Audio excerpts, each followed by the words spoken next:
10 संपत्तियां जो लोगों को अमीर बना रही हैं। आपका फिर से स्वागत है एक और बेहद दिलचस्प मोटिवेशन वीडियो में। हमारी कम्युनिटी के ज़्यादातर लोग वेल्थ बिल्डिंग में रुचि रखते हैं, इसलिए हमने ये देखा कि अमीर लोगों का पोर्टफोलियो कैसे बनता है। ये वीडियो इस बात पर फोकस नहीं करता कि पैसे कैसे कमाएं, बल्कि इस बात पर फोकस करता है कि आने वाले पैसे का उपयोग कैसे करें ताकि आपकी वेल्थ मजबूत हो सके। लेकिन सबसे पहले आपको एसेट्स और लायबिलिटी के बीच के अंतर को समझना होगा। एसेट्स क्या है? एसेट्स वो है जो आपकी जेब में पैसा डालता है, जबकि लायबिलिटी वो है जो आपकी जेब से पैसा निकालती है। जितने ज़्यादा एसेट्स आपके लिए पैसा कमाएंगे, आप उतने ही अमीर बनेंगे। आसान है ना? तो अब हम आपको 10 ऐसे एसेट्स के बारे में बताते हैं जो अमीरों को और भी ज़्यादा अमीर बना रहे हैं। Number 1, cash. सबसे पहले तो कैश को जानना चाहिए। ये काफ़ी सीधी बात है कि बैंक डिपॉजिट में रखा पैसा आपको ब्याज कमा कर देता है, लेकिन इससे एक नुकसान भी है, क्योंकि आजकल बैंक जो ब्याज देते हैं वो महंगाई की दर से भी कम है। बट फिर भी कैश रखना आज भी प्रायोरिटी बनी हुई है। बहुत सारी कंपनीज अपने पास कैश रखना पसंद करती हैं, क्योंकि इसी से लिक्विडिटी आती है। क्योंकि आपको जानना नहीं चाहिए कि अमीर लोग अपनी दौलत का एक बड़ा हिस्सा कैश रिजर्व में क्यों रखते हैं। चलिए हम आपको बताते हैं। अमीर व्यक्तियों और बिजनेसेस के पास कैश रिजर्व रखने के कई रणनीतिक कारण होते हैं, जैसे liquidity for opportunities. Cash reserve उन्हें निवेश के मौके जल्दी से भुनाने में मदद करता है, जैसे कि आर्थिक मंदी या जब बाजार में करेक्शन हो तब कम मूल्य वाले एसेट्स, बिजनेस या रियल एस्टेट खरीदना। Risk management. कैश आर्थिक अनिश्चितताओं या व्यक्तिगत वित्तीय संकटों के दौरान एक सेफ्टी नेट की तरह काम करता है। Operational expenses. बिजनेस मालिकों के लिए कैश रिजर्व रेवेन्यू में उतार चढ़ाव के दौरान पेरोल, इन्वेंट्री और ऑपरेशनल खर्चों को पूरा करने में मदद करता है। Peace of mind. Cash reserve मानसिक शांति देता है, क्योंकि इससे वे आपात स्थितियों या अवसरों को संभाल सकते हैं, वो भी बिना अपनी लॉन्ग टर्म योजनाओं को बाधित किए। मान लो अगर आपके सपनों का सौदा आपके सामने आ गया और आपके उसे बनाने के लिए पैसा ही नहीं है, तो यही वो एक मुख्य कारण है कि अमीर लोग कैश बचा कर रखते हैं। नंबर 2 पर है रियल एस्टेट। ये बहुत बड़ा कारण है वेल्थ क्रिएशन का, और हमें पर्सनली बहुत पसंद है। क्यों? इसके 2 कारण हैं। फर्स्ट है रेंट। एक तो पैसा हर महीने आ रहा है और वो भी बहुत कम मेहनत के। अगर आप थोड़ी समझदारी से काम लें तो आप वर्तमान में हो रही तकनीकी सुधारों का लाभ उठा सकते हैं। पारंपरिक किराएदारी के बजाय आप शॉर्ट टर्म रेंटल से अधिक कमाई कर सकते हैं, बट ये उतना पैसे नहीं होता। दूसरा कारण है एप्रिसिएशन। सबको पता है कि जनसंख्या लगातार बढ़ रही है, चाहे कोरोना वायरस महामारी क्यों न हो। अधिक से अधिक लोगों को रहने या किराए पर जगह की जरूरत है। मांग बढ़ रही है, इसलिए प्रॉपर्टी की कीमतें भी बढ़ती जा रही है और वो हमेशा बढ़ती रहेंगी। यही वजह है कि रियल एस्टेट सबसे अच्छे निवेशों में से एक है। रियल एस्टेट्स के मामले में आपके पास ये विकल्प हो सकते हैं। पहला, रेजिडेंशियल बिल्डिंग। लोग आपकी प्रॉपर्टी में रहते हैं और किराया देते हैं। Second, office buildings. लोग आपकी प्रॉपर्टी में काम करते हैं और किराया देते हैं। Third, commercial buildings. बिजनेसेस आपकी जगह का उपयोग सामान बेचने के लिए करते हैं और किराया देते हैं। Fourth, land. भूमि जिसे आप खेती, विकास या केवल एप्रिसिएशन के लिए रख सकते हैं। ये सब बहुत महत्वपूर्ण है, लेकिन ध्यान दें, जिस घर में आप रहते हैं वह एसेट नहीं बल्कि लायबिलिटी है, क्योंकि वो आपसे पैसा खर्च कराता है, जबकि ये आपकी जेब में कोई नया पैसा नहीं लाता। नंबर 3 है स्टॉक्स। स्टॉक्स में निवेश करना लंबे समय में संपत्ति बनाने के सबसे प्रभावी तरीकों में से एक है। पारंपरिक व्यवसाय या रियल एस्टेट के विपरीत स्टॉक्स में निवेश के लिए शुरुआत में बड़ी राशि की आवश्यकता नहीं होती। आप छोटे निवेश से भी शुरू कर सकते हैं और धीरे धीरे अपने पोर्टफोलियो को बढ़ा सकते हैं।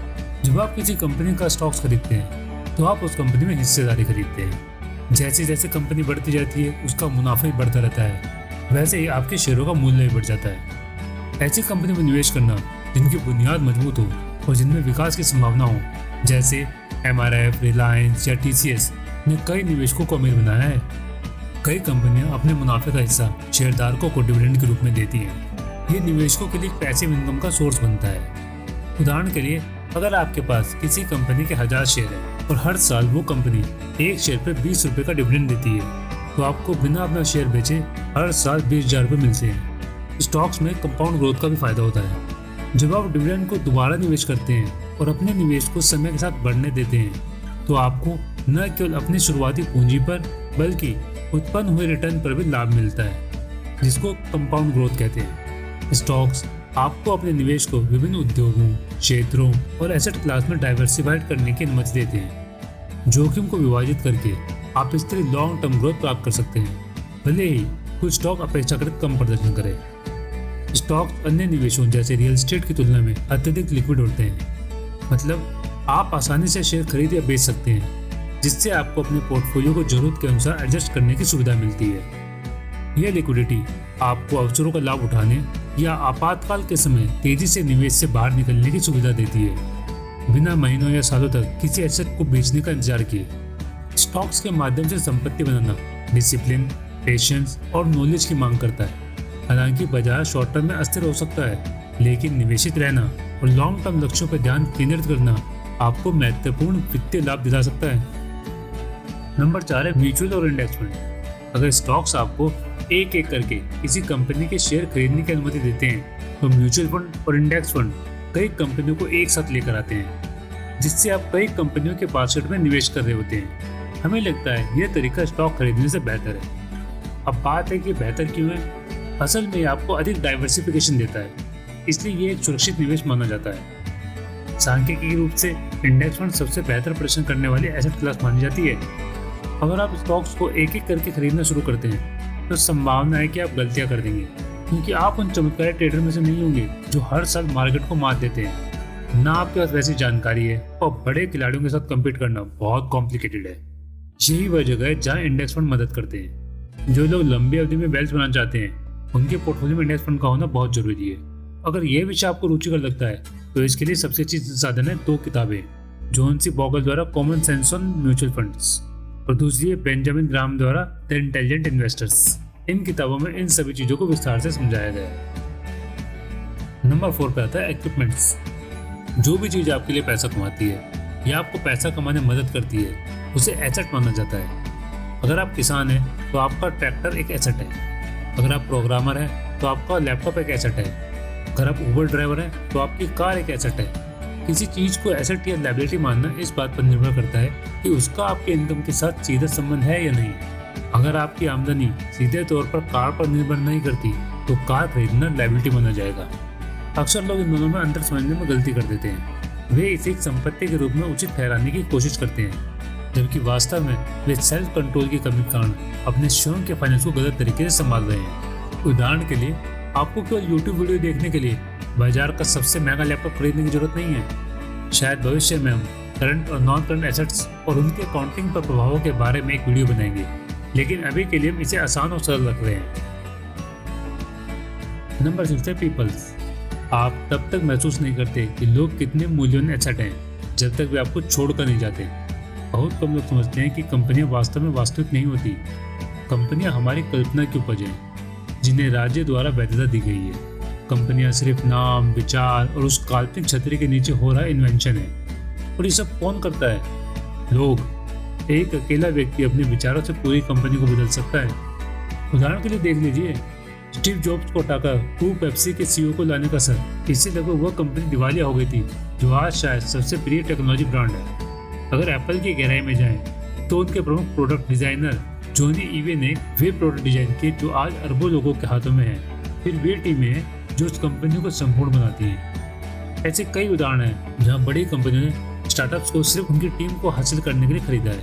आपकी कंपनी में कोई भी व्यक्ति इररिप्लेसेबल नहीं होना चाहिए, लेकिन जिन्हें बदलना सबसे कठिन है, वे आपके सबसे मूल्यवान एसेट हैं। इसलिए सुनिश्चित करें कि वे ये महसूस करें कि उनकी सराहना की जाती है। सही लोगों को नियुक्त करें और वे आपको अमीर बना देंगे। नंबर 7 है कमोडिटीज। वस्तुएं, जिन्हें फाइनेंस की भाषा में कमोडिटीज बोलते हैं, उनकी कीमतें बाजार के आधार पर घटती बढ़ती रहती हैं। अगर आप समझदारी से काम लें, तो इन्हें सस्ते में खरीदें, संभाल कर रखें और तब बेचें जब इनकी मांग सबसे ज्यादा हो। यह नियम सोने, लग्जरी कारों और कला पर भी लागू होता है। क्या आप जानते हैं, पिछले 10 सालों में सोने की कीमतों में 275% की वृद्धि हुई है। यह बात आपको हैरान कर सकती है, लेकिन हम कला को भी एक वैकल्पिक एसेट क्लास के रूप में पसंद करते हैं। बहुत कम लोग जानते हैं कि पिछले 20 साल से कला ने स्टॉक मार्केट से बेहतर प्रदर्शन किया है। यही वजह है कि आप अमीर लोगों को कला पर भारी भरकम रकम खर्च करते हुए देखते हैं, क्योंकि यह उन्हें और अमीर बना रही है। यही बात विंटेज कारों पर भी लागू होती है। जबकि आपकी कार आपके पैसे खर्च करवा रही है, दुनिया के कुछ सबसे अमीर लोग दुर्लभ विंटेज कारें खरीद रहे हैं, जिनकी कीमत तेजी से बढ़ रही है। यही नियम लग्जरी वॉचेज और अन्य कलेक्टिबल्स पर भी लागू होता है। अब इससे पहले कि आप कोई विंटेज प्रोडक्ट खरीदने पर अपने सारे पैसे उड़ा दें, क्योंकि आपने कहीं पढ़ा है कि इसकी कीमत समय के साथ दुगनी हो जाती है, थोड़ा रुक जाएं और सोचें। आपको उन चीज़ों में कभी निवेश नहीं करना चाहिए जिनके बारे में आप कुछ नहीं जानते। यह पैसे के सबसे महत्वपूर्ण नियमों में से एक है। अगर आप इस नियम का पालन नहीं करेंगे तो आप कभी अमीर नहीं बन पाएंगे। इन्फॉर्मेशन, सूचना बेचना एक अद्भुत तरीका है क्योंकि असीमित रूप से स्केलेबल है। आप एक किताब एक बार लिखते हैं और उसे 1 मिलियन बार बेचा जा सकता है। यही बात डिजिटल कोर्स, गाने या किसी अन्य प्रकार की सूचना या डिजिटल प्रोडक्ट पर भी लागू होती है। ऐसे एसेट को बनाना और वितरित करना न केवल व्यवसाय का मूल्य बढ़ाता है बल्कि आपको बेहद अमीर भी बना सकता है। Intellectual property. इंटेलेक्चुअल प्रॉपर्टी होती क्या है? इंटेलेक्चुअल प्रॉपर्टी या बौद्धिक संपदा मानसिक रचनाओं को रेफर करती है, जैसे आविष्कार, साहित्य, artistic work, design, symbol, name और इमेजेस जो व्यापार में उपयोग की जाती है।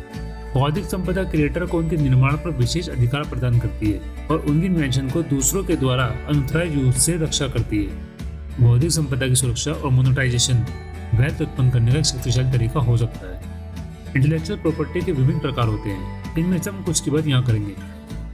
पेटेंट, ये एक नया आविष्कार करने पर दिया जाने वाला विशेष अधिकार होता है जो आविष्कार करने वाले को यह अधिकार देता है कि वह दूसरों को उस आविष्कार को बनाने, उपयोग करने, बेचने या वितरित करने से एक स्पेसिफाइड पीरियड तक रोक सकता है। पेटेंट को दूसरों को लाइसेंस देने, बेचने या आविष्कार के आसपास एक व्यवसाय बनाने के लिए उपयोग किया जा सकता है। ट्रेडमार्क, ये एक ऐसा चिन्ह है जो किसी एक व्यापार के माल या सेवाओं को अन्य व्यापारों से अलग करने में सक्षम होता है। यह शब्द, लोगो, प्रतीक, रंग, यहाँ तक कि ध्वनि भी हो सकता है। ट्रेडमार्क ब्रांड पहचान बनाने में मदद करता है और इससे कमर्शियल वैल्यू भी उत्पन्न हो सकती है। कंपनी अपने ट्रेडमार्क का लाइसेंस दूसरों को मार्केटिंग या मर्चेंडाइजिंग के लिए दे सकती है। कॉपीराइट, यह साहित्य, नाटकीय, संगीतात्मक, कलात्मक कार्यों जैसे ओरिजिनल वर्क की रक्षा करता है। ये क्रिएटर को कार्य की नकल, वितरण और प्रदर्शन के अधिकार प्रदान करता है। कॉपीराइट धारक अपनी रचनाओं के लाइसेंस दूसरों को दे सकता है, साथ ही वह अपनी संपत्ति को बेच या स्थानांतरित भी कर सकता है। डोमेन नेम, ये इंटरनेट पर उपयोग होने वाले पते होते हैं और ये भी बौद्धिक संपदा का एक रूप होते हैं। डोमेन नेम का मालिक होना विशेष रूप से उन व्यापारों या व्यक्तियों के लिए अधिक मूल्यवान हो सकता है जिनके नाम या ब्रांड प्रसिद्ध है। डोमेन नामों को बेचा जा सकता है, लीज पर दिया जा सकता है या अन्य पक्षों को लाइसेंस दिया जा सकता है। डोमेन नाम का मूल्य मांग और नाम की मार्केटेबिलिटी पर निर्भर करता है। टिम्बरलैंड, टिम्बरलैंड उस भूमि को कहा जाता है जो मुख्य रूप से कमर्शियल पर्पसों के लिए पेड़ों की खेती और कटाई के लिए उपयोग की जाती है, विशेष रूप से लकड़ी या अन्य वन उत्पादों के उत्पादन के लिए। यह निवेशकों के लिए मूल्यवान एसेट क्लास है क्योंकि इसमें प्राकृतिक संसाधनों की निकासी के साथ साथ लॉन्ग टर्म ग्रोथ होती है जो वित्तीय लाभ और इन्वायरमेंटल फायदे दोनों प्रदान करता है। टिम्बरलैंड में निवेश भूमि की वास्तविक खरीदारी या टिम्बरलैंड फंड्स या real estate investment fund trust, जिन्हें हम रिट्स कहते हैं, जैसे वित्तीय उपकरणों के माध्यम से किया जा सकता है। प्राइमरी रेवेन्यू लकड़ी के बेचने से आता है, जिसे सामान्यतः सॉ मिल्स, पेपर मिल या अन्य इंडस्ट्रियल यूजर को बेचा जाता है।